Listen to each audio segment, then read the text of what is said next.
आता आजपासून या पुढचे ब्लॉग एवढे इंटरेस्टिंग होणार आहेत की कारण आमच्या कॉलेजमध्ये स्पोर्ट डे वगैरे सुरू झाले. त्यानंतर अॅन्युअल पण आहे. आता इतकी खूप सारी आम्हाला धमाल मस्ती वगैरे करायची आहे. आता आमच्या फ्युचर डिपार्टमेंटचं इकडे नाही का पॅन्डल लागले होते, तिथे येऊन नाही का आम्ही फोटोशूट वगैरे करून घेतले ग्रुप सोबत वगैरे. मी सिंगल पण काय फोटो वगैरे काढून घेतलेच. नंतर म्हणलं आता सगळ्यांना कॅप्चर करून घेऊया. आमच्या कॉलेजच्या कॅम्पसमध्ये नर्सिंग पण आहे, BSc नर्सिंग, GNM, ANM आणि BMS पण आहे आणि फिजिओथेरपी आहे. आता एवढे सारे स्पोर्ट्स ह्यांच्या सर्वांच्या सोबत होणार असल्यानं इथं ग्राउंडवर खूप सारी गर्दी होती. आता म्हणलं सगळ्यांचं शूट वगैरे घेऊया. आता हे होतं नर्सिंग कॉलेजचं, त्यांचं पण मस्त होतं आणि इकडं नाही का BMSच्या मुलांना मस्तपैकी यांचा आरंभ म्हणून तयार केलेलं होतं. आता म्हणलं वरती जाऊन थोडं शूट वगैरे करून घेऊया. काही वेळामध्येच आमच्या नाही का कॉलेजचे ओनर बंडकर सरांची एंट्री होणार होती कारण त्यांच्या हस्तेच रिबन कट होणार होती. स्पोर्ट डेला सुरुवात होणार होती. रश्मी शिरभाते मॅडम तसेच पूजा नर्सिंग विद्यार्थी मित्रमैत्रिणींनो सर्वांचे सहर्ष स्वागत करते.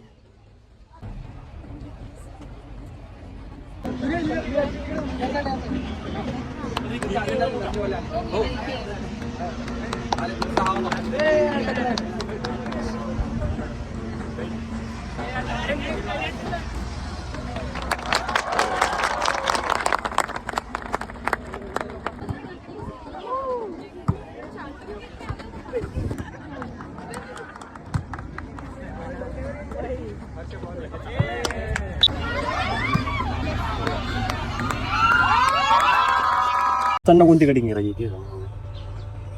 सो फ्रेंड्स, आता आम्ही कॉलेजहून आलेले आहेत आणि इथे बसलेले आहेत. हे आमचा रोजचा डेलीचा बसण्याचा पॉइंट आहे. माझ्या इथून रूम आहे इथे समोरच आणि रोज आम्ही इथे येऊनच बसतो. दोघं जण आणखी एक माझा एक रूममेट असतो, आम्ही 3 जण. तर भेटूया उद्याच्या ब्लॉग मध्ये. उद्या पण आमचा स्पोर्ट आहे, तर भेटूया. So bye bye.